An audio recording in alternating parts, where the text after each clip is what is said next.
In this segment, we're going to be discussing Labour and the biggest fumble I have seen politically, in my opinion anyways, in a very long time, in terms of there was no need for them to do this, and they fumbled this just completely badly. We're going to watch this clip for a bit more context. This is going to be a very long, unnecessary long video, but there's a lot to discuss here. This is going to be viewed as a very early, very odd, very unnecessary mistake by the government to say they will cut, and in a very sharp way, the winter fuel payments to pensioners. As heard on the show the other day, there are 1.6 million pensioners, it's believed, who fall into a form of poverty who are going to miss out on the winter fuel payments, half of whom could claim pensioner credit but don't, but if they did, they would get the fuel payment. And the other... From what I've seen, this document for pension credit is around 20 pages. So yeah, good luck to the pensioners trying to fill that one out, whether that's on paper or on the internet. And also, how are they supposed to get this form as well? Half of that 1.6 million don't qualify for winter fuel payments via pension credit, but are in a form of poverty and will not get those payments. We've seen Labour try and blunt the sharper edges of this cut. The warm homes discount is going to be extended. The government have tried to present a rise of £400 to the state pension as a way of covering some of those costs. But of course that won't kick in till after this winter, so that's a load of flim-flam, I'm afraid. Ed Balls, the former Shadow Chancellor, has described the policy as a mess, and that he thinks Keir Starmer's government needs an escape route from making the cut. So from what I've seen, they've talked about doing a social tariff where lower earners would get lower energy bills, which I genuinely don't even know how that would work in principle. Binding vote that's going to happen in Parliament on whether or not MPs agree to axe the winter fuel allowance for all but the poorest pensioners, and there is set to be, we think, a relatively chunky Labour rebellion. So there's a story of around 50, potentially 50 Labour MPs rebelling on this. You have cabinet members who are uncertain of this policy. I think the principle of what Labour is doing is the right one.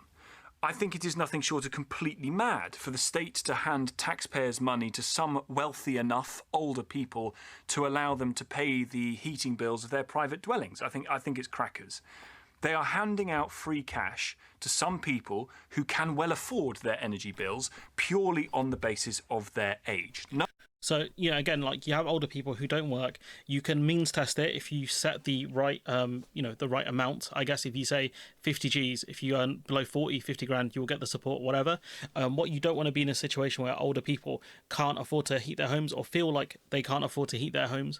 They get sick and they have to go to the hospital, which costs the NHS money. Which, again, the NHS is taxpayer funded. Apparently, every ambulance call-out costs around £250. So, again, like if you pay the winter fuel allowance, you could potentially save money just on that side of it. So, this idea that, in principle, it's the right idea, potentially, but it just depends on where you draw the line. What means, where are you setting the bar for means testing? And also, is it worth doing means testing when that has a cost? You need people to apply. You need essentially civil servants or some sort of department to look through the paperwork and assess people's documents, etc. Is that worth the money that you would save from doing the means test, etc.? No other assessment is made, and I think that is totally mad. But to have no consideration for those people, perhaps like yourself, who are going to be really hit by this cut and can't do anything about it, is... I was going to say politically naive. It's probably worse than that. It's politically idiotic. Not even the sort of slash happy, that's not the right choice of words, but not even the slash happy Cameron government cut winter fuel payments to all but the poorest pensioners. They wouldn't have cut the winter fuel allowance because I think the optics would have been bad, and I think their voter base was predominantly older anyway, so doing that would be stupid. And so this might be one of the biggest political fumbles I've ever seen. Genuinely, I'm baffled. And we go to kind of a real story. This is, again, more really good work for Victoria Derbyshire here. Can I read you this email from one of our viewers? It's from a woman who says she's very concerned and extremely distressed on behalf of her dad about your government's decision to cut the winter fuel payments to pensioners. She says, my father is almost 80. He receives the state pension but just misses out on the requirement for pension credit. My father's worked for the NHS diligently for years, paid his taxes and even selflessly did some part-time work for the NHS during the COVID pandemic. The winter fuel payments were a lifeline for him these past years when the cost of living went up, and they helped him get by during the winter. Where is the justice or humanity in taking away this lifeline for my father? Well, that's obviously a very difficult situation, and I can understand that the daughter of the gentleman in question wants to raise her concerns, and it's important that we hear them. But I think there's no getting away from the fact that we are going to have to take difficult decisions. Not as difficult as a pensioner might have to make this winter when they choose between heating and eating. And this is one of the lines where I wish the former governments really got this question a lot more. In terms of having to answer these sorts of questions, because we went through a really big inflationary period where people didn't get the support they need. The debt people in the UK owe to energy companies is tremendous. I think it's in the billions.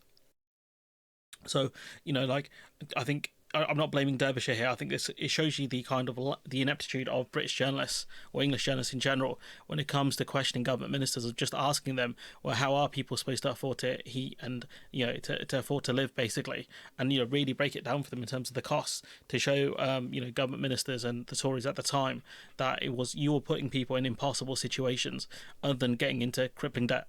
Well, we're making sure we protect the triple lock for pensioners, and so that will protect the state pension. That's not going to help. That's not going to help this woman's dad. If we have a situation where we don't have secure public finances, if we haven't got the public finances back on a better footing, that will impact pensioners along with everyone else. It's the classic, the line they're pushing is going to be a run on the pound, which is complete nonsense. You're telling me I think pension, winter fuel allowance is like a couple of billion. That's not going to cause a run on the pound. It's complete garbage. I think even the city, there's a Guardian article actually discussing it, which we'll get to, which explains it a lot better than I could. So what would your advice be to this 80-year-old who just misses out on the eligibility for pension credit when it comes to paying his energy bills this winter? Well, look, I'm not going to give advice for a specific person without. Why not? Because I don't want to get into specifics of one person and I'm their sure situation. you don't, but this is exactly the effect your government's policy is having on specific individuals. What I would say to them, though, what I would say to the gentleman and his daughter is that I realise that the decision we've taken is a difficult one. I realise. So, when it comes to him turning on his energy, remember that Labour made the difficult decision, not you. And what Labour also need to understand is you don't have the comms teams to be making dumb decisions like this. You don't have the capital to do this. You don't have slick operators who can, essentially explain to the media why you've made the decision. All you're going to see is, especially if this person dies, which I really do not want, the person they're talking about here, or if they suffer through the winter because they can't afford to put their heating on, who do you think they're going to be mad at? They're going to be mad at you, you dummy. You're making such a stupid decision here. I hope the person who wrote that, the daughter who I hope her father's going to be okay to get through the winter. Labour better hope it doesn't snow this year. That's all I'm saying. It better not be that cold. And we go to probably the biggest dummy of the story. You thought the last video was bad. This one's worse. Much worse in terms of the in-year situation for the country's finances. So we've had to take some really difficult decisions that we wouldn't have wanted to have taken around things like targeting now the winter fuel payment. And the reason we do that is because the deficit was much higher than anyone thought, and the spending was much higher than anyone thought. If we hadn't taken that action, we'd have seen a run on the pound. This is complete economic illiteracy of the highest level. I think the Liz Truss tax cuts are around 50 billion. That's what she was looking for. The winter fuel allowance is around 2.5 billion. Not 2.5, sorry, 2.05 billion. This complete lies.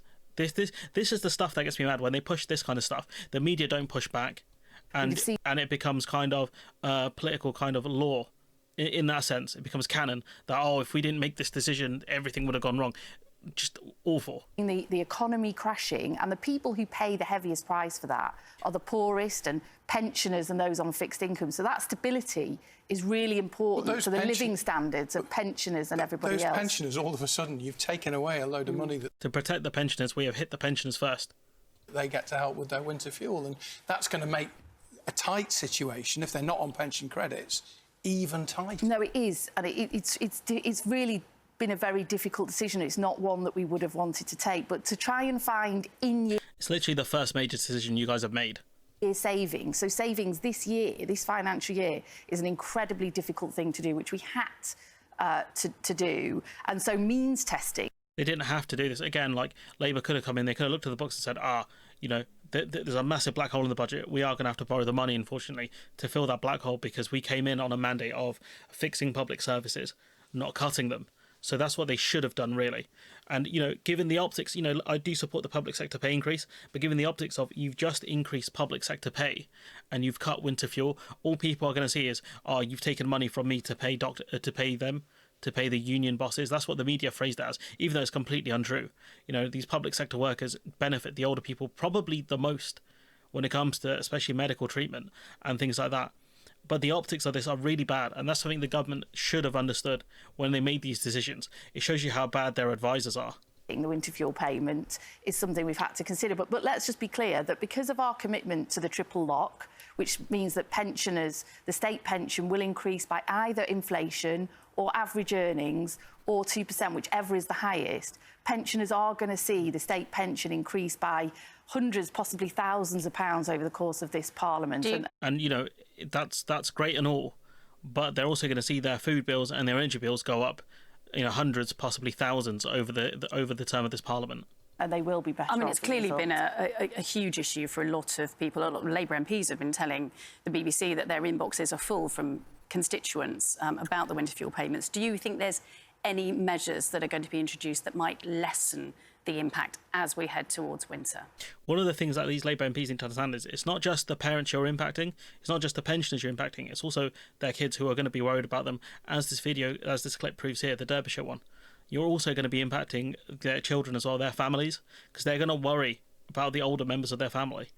Well, there are a few things. We want pensioners who are entitled to pensioner credit to apply for that and explore that, and there'll be a big campaign to deliver that, working with charities and others as well. So when we look at things like pension credit, you're eligible for pension credit if your weekly income is £218 or your joint weekly income is £332 as a couple, right? So that's literally about £17,000. That's not a lot.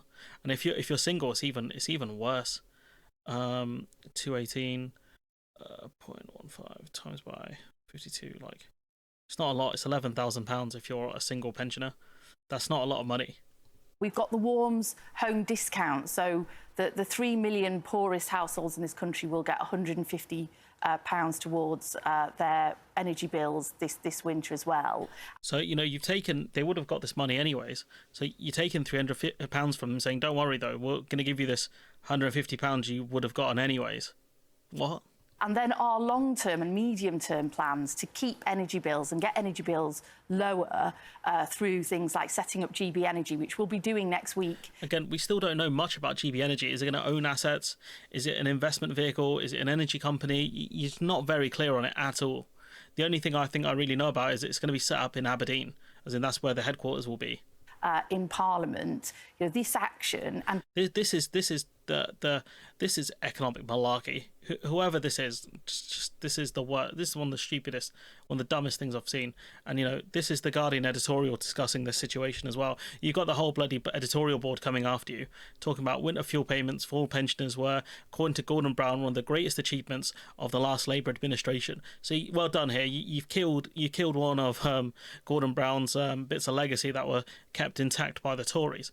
He goes, it was the bitterly cold winter during the miners' strike that brought home to him the disastrous effect of means testing on elderly people. New Labour lifted more than 1 million pensioners out of relative poverty. It is odd that the next Labour Prime Minister seems intent on repudiating that legacy. And I think because Labour probably looked at it and said, these guys aren't going to vote for us, we can just hit them in their pocket. That's what it feels like anyways. And this is something we've discussed already. Energy bills going up by 10%. This can save the Treasury £1.4 billion. It's not even that much money in the context of a $1 trillion economy, really. This is mean, unjust and politically inept. There is widespread disquiet in Labour, which traditionally argues that universalism matters for poverty prevention because it generates more public support for welfare spending. an early day motion asking for the change to be reconsidered has been organised by newly elected centrist MPs.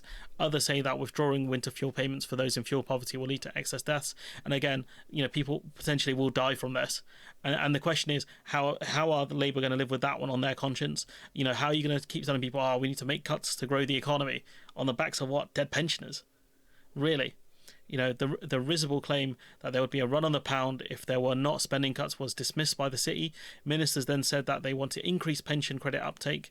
Currently, 880,000 eligible people do not claim it, but many are put off by the 243 questions that need to be answered in the application form. Gee, I've not heard the goons or anyone else talk about that. Starmer argues that the loss would be offset by a rise in the state pension. But again, with the energy prices going up by around 10%, is it going to be offset? Because when they look at inflation, we know the CPI inflation number is garbage. The Bank of England, the inflation number is garbage, right? So the stuff that's going up in price might not necessarily impact the pensions that much, depending on what's been factored into the CPI figure. But the thing that they will be worried about most is the around 10% increase in their energy bills. So it's a complete hokum, honestly. Backbench rebellions damage perception of party discipline. The Prime Minister has demanded loyalty by removing the whip from Labour MPs who rebelled in July over benefits. And, apparently it's going to be a 3-line whip. And when I saw that on stream, I lost my mind. This has to be one of the silliest decisions I've seen. And I keep saying that because it's true. You're putting a 3-line whip. What you're asking is people to put their political careers on the line in order to cut money from pensioners. You're talking about up to potentially 50 Labour MPs could rebel over the winter fuel allowance. You're talking about potentially 50 MPs losing the whip over this. The government will probably get it through okay because they've got the numbers, because they've got such a big majority. But the optics of this is so bad. We have seen the Tories lose votes with their 80-seat rebellion, their 80-seat majority. I think it was around 70 at the time over the tainted blood scandal. This is so stupid from Labour. This is so dumb. One Labour MP said, I'd expect the majority of anyone who does rebel to abstain and remain inside the tent. Abstention is the new rebellion. It's a question of defining what dissent is. It's probably better to do this than jump off a cliff. The only problem is it's a 3-line whip. And a 3-line whip is an instruction to attend and vote according to the party's position, breach of which would normally have serious consequences. So again, I don't know if abstaining will be enough. And this is Rachel Reeves kind of confronted with her own quote here. This is really good work from No Justice at the time, I remember. A quote here from a pretty prominent economist, and they say that Labour needs to provide an alternative to aggressive policies being prioritised by the Conservatives. The banks and those earning more than £100,000 could quite easily contribute a little more, and unless they do, inequality and poverty will inevitably soar in the months and years ahead. Do you agree with that statement? The way that I believe that you can reduce inequality, reduce poverty, and actually also improve the living standards of ordinary working people, not in poverty, but struggling to get by, is through growing the economy. The economist that she quoted, that was actually you. Well, look, Big difference between Rachel then and Rachel now, huh? I want to reduce poverty and inequality. I didn't go into politics, but how do you do that? What are the practical things that we can do? Well, you're suggesting in that quote... Well, apparently, freezing pensioners is going to be one. Sir Pension Freezer is what what we should call Starmer now.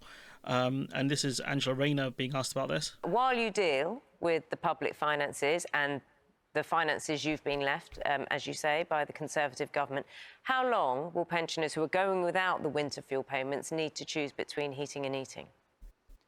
Well, again, what we've done is protected the most vulnerable pensioners, and that's why those that are entitled to pensions credit, we've means tested it, which is a very difficult decision. Again, it's not a lot of money, and again, means testing has a cost. You need someone to go through it. It's 243 questions, according to The Guardian, for the pension credit. You have to have civil servants or some sort of group that's going to go through all of this paperwork, and that's going to have a significant cost. And there's many that are entitled to it that are not claiming it. We've extended the household support fund, which is over £400 million that through local authorities that can support pensioners who need it, who may struggle this winter. And we've also made sure that we protected the triple lock. And pensioners will know that when you lose control of the economy and interest rates go up to the level. Again, this has been debunked by the city. It's been debunked by so many experts. You know, I hope Rayna's proud of herself for the person she is now. And, you know, this is the question on Labour MPs' minds. Now looks like there's going to be a vote next week, but the question is whether any Labour MPs will feel bold enough to take action and vote against this, because last time Labour MPs did that over the two-child cap, they were suspended from the party. Now looks like there's going to be a vote. So they face suspension. I mean, ultimately, you know, I don't know how tight the vote is going to be. I can see all the opposition parties voting for keeping the Winter Fuel Allowance. I don't know how tight the vote will be. That's why they don't want abstentions. But here's Rosie Duffield explaining essentially why being a transphobe is more important than voting for the benefit of her constituents. I won't be voting against because this government has made it very clear that Labour MPs who vote against this new government will be punished and have the whip removed, but I will be showing that I don't agree with them by abstaining, and I know a few colleagues are doing the same. Will you be supporting your government and the removal of the winter fuel payments? No, absolutely not, I'm afraid. Will you be voting against it? I won't be voting against because this government has made it very clear that Labour MPs who vote against this new government will be punished and have the whip removed. It does show you how toxic party politics is, because of the fact that she effectively will be rewarded for, you know, this kind of fake show of loyalty here, despite the fact that she opposes this policy. And I really hope her constituents see this. But I will be showing that I don't agree with them by abstaining, and I know a few colleagues are doing the same. If you feel that strongly about it, which you do, and you've expressed it very, very clearly, why not make that statement by voting against? There's lots of internal politics that I can't quite be as straightforward in my response to you as I'd like to be. But I think if you think about the way that all parties, particularly one as big as mine is now, are divided into sort of groups, I don't want those with my beliefs not to be represented. So what are your beliefs, apart from transphobia? And, you know, saying, oh, you know, it's all right for pensioners not to receive the money that they might need to heat their homes this year. The Labour Party. So in order to stay in the party and make sure that people like me are represented on this occasion, I've decided to abstain. So Lisa's right. There's all kind of things that go through your head. You have to weigh this up very carefully. I know not everybody understands the toings and froings of Parliament and parliamentary parties, and that's absolutely understandable. But I do know what I'm doing now after 7 years. I just don't think you do, pal. Really don't. And this from people who actually have spines. This is from Neil Duncan Jordan, a Labour MP, saying, I've tabled the motion on the winter fuel payment and I'm asking other MPs to show their support. So this House is concerned that the social fund winter fuel payment are being introduced without prior consultation or an impact assessment. So it looks like he's going to vote against getting rid of it. And this is Faisal Islam talking about new Labour MP for Poole. An iconic general election in formerly stalwart Conservative territory lays down the gauntlet to Downing Street to delay ending winter fuel payment on account of the change announced before the bill increased announced and no impact assessment. So he's saying we want to see what the impact is going to be of this. There's no way the Labour Party published the impact assessment report. We'll go to another MP with a spine who's actually going to vote against the government on this one. There will be a vote on this next week. If there are no changes to the government's plan between now and then, could you vote for this? I couldn't vote for this, but I think what we are saying, this is bigger than a vote, because this is about protecting people's lives. And ultimately, that is our responsibility as MPs, to speak truth to power. And that's all we're doing, is to say, actually, there are some people in danger here that are at risk, and we need a government to step in, like Gordon Brown did when he introduced the winter fuel payment. He recognised that old people were frightened to flick the switch to keep themselves warm. He said, I'm not having that. A Labour government, our moral purpose is to protect people, and that's why we will introduce the winter fuel payment, obviously worth a greater value of the energy bill. Today, energy bills, of course, going up on the 1st of October by another 10%. So being able to put that protection is a Labour action. And that's why I'm saying to Rachel Reeves, please take that action to protect the poorest pensioners. Yes, greater take-up of the pension credit, but also those people who will fall into poverty because they're just above those thresholds, which is a cliff edge set by previous governments. I hear you when you say this is bigger than a vote. Yes. And that you couldn't you couldn't sleep at night if you voted for this. That's the impression I'm getting from you. I've just put those words into your mouth, but I can feel it in the studio. And yet I'm also going to ask, because there will be a 3-line whip, as Nick's just explained. I still cannot believe it's going to be a 3-line whip. I still cannot believe it. And again, just to reiterate it, a breach of which would normally have serious consequences. I don't think abstention will be enough. Are you mindful at all of the 7 of your colleagues who were suspended, who lost the Labour whip after voting against the government on an amendment to scrap the 2-child benefit? This doesn't come in it for me and many of my colleagues. We're just so concerned. I will do anything to protect life. And on this occasion, what I'm saying to our government, they've got the weekend to work this through, but put in some mitigation to protect the most vulnerable, not just those on pension credit, but those people above the line, to ensure that they can be safe. The pension credit line is very low, as we discussed. Starmer, urging Labour to back them. The government's already suspended several Labour MPs. I'm kind of flabbergasted by this. He goes, I do recognise how difficult it would be for some people, but of course they do rely on the NHS, they do rely on public transport, and those things aren't completely divorced, which is true, but you're going to be pushing more people to be reliant on the NHS by making the decisions you have made. That's the problem. There will be more sicknesses if people can't afford to heat their houses. I'm just flabbergasted by it, arguing that the increase to pensions will outstrip any reduction in a winter fuel payment. Which again, if the winter fuel payment increase, if the pension increase is based on inflation, we know the inflation numbers are hokum, and it probably won't cover it. This is madness, in my opinion. You've got ministers who are nervous about this. It'll be interesting to see how many ministers aren't in London, who can't vote on this. I think he's doing this because it's a loyalty test. I think this is a massive loyalty test from Starmer. He's very vindictive. We'll never forget the treatment he gave Emily Thornberry, who kind of deserved it to an extent, to be honest, where she briefed against Starmer initially, back in the early 2020s, which is a really weird phrase to say. She briefed against him, calling him boring, and then he sent her out to defend his Gaza policy, where she said, when she was asked about cutting off food and fuel, she said, Israel does have that right, it is an ongoing situation, and she was asked cutting off food and fuel, she goes, that was the answer, Israel has a right to defend itself. So I think this is him being quite spiteful, to be honest. This is a big loyalty test. You got cabinet ministers having grave concerns about Rachel Reeves' plan. And I think what you're going to see is certain people are going to be absent.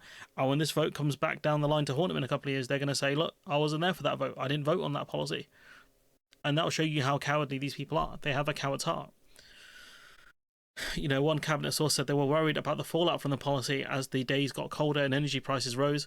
It hasn't even been thought through properly. We're going to end up with more old people in hospital or in care as a result, with the costs involved in that. Again, I'm just flabbergasted. It's just, this is not a lot of money. It's not going to dent even the 22 billion black hole that they keep bleating on about.